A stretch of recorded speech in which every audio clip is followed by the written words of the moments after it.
Form sheet വെച്ചിട്ട് ഇതുപോലത്തെ beautiful butterflies ഉണ്ടാക്കിയെടുത്താലോ. ആദ്യം ഇതുപോലെ ഫോം ഷീറ്റിൽ ഒരുപോലത്തെ 2 ബട്ടർഫ്ലൈസിൻ്റെ ഷേപ്പ് വരച്ച് കട്ട് ചെയ്തെടുക്കാം.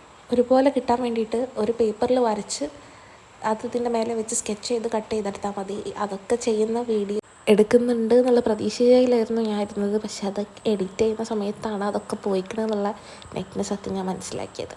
എന്നിട്ട് എന്ത് ചെയ്യുക, കട്ട് ചെയ്ത ഒരു പീസ് പൂമ്പാറ്റൻ്റെ ചിറകിൻ്റെ ഡിസൈനൊക്കെ ഇല്ലേ അതുപോലൊക്കെ അങ്ങ് കട്ട് ചെയ്ത് കൊടുക്കുക.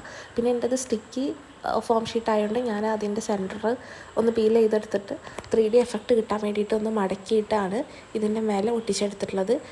പിന്നെ എന്ത് ചെയ്യുക, അതുപോലത്തെ ഒരു ടിഷ്യൂസോ വല്ല പേപ്പറോ എന്തെങ്കിലും എടുത്തിട്ട് ഇതുപോലെ ഒന്ന് റോൾ ചെയ്തെടുക്കുക. ഇതിപ്പോൾ എന്താണെന്ന് പിടിയിട്ടില്ല, അതന്നെ പൂമ്പാറ്റൻ്റെ മേലുള്ള 2 കൊമ്പ്.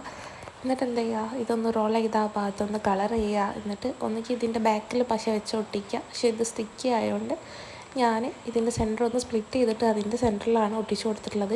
ശരിക്കും ഇതിനെക്കാട്ടിലും നല്ലത് ഇയർബഡ്സ് ഇല്ലേ അതൊന്ന് കട്ട് ചെയ്തിട്ട് അതിൻ്റെ പഞ്ഞി പോലെയുള്ള ഭാഗത്തൊന്ന് കളർ ചെയ്തിട്ട് ഒട്ടിക്കുന്നതാണ് ഏറ്റവും നല്ലത്. പക്ഷേ ഇന്നെപ്പോലെ അത് തപ്പാൻ മടിയുള്ളവരാണെന്നുണ്ടെങ്കിൽ ഇതുപോലെ സെറ്റ് ചെയ്തെടുക്കാം.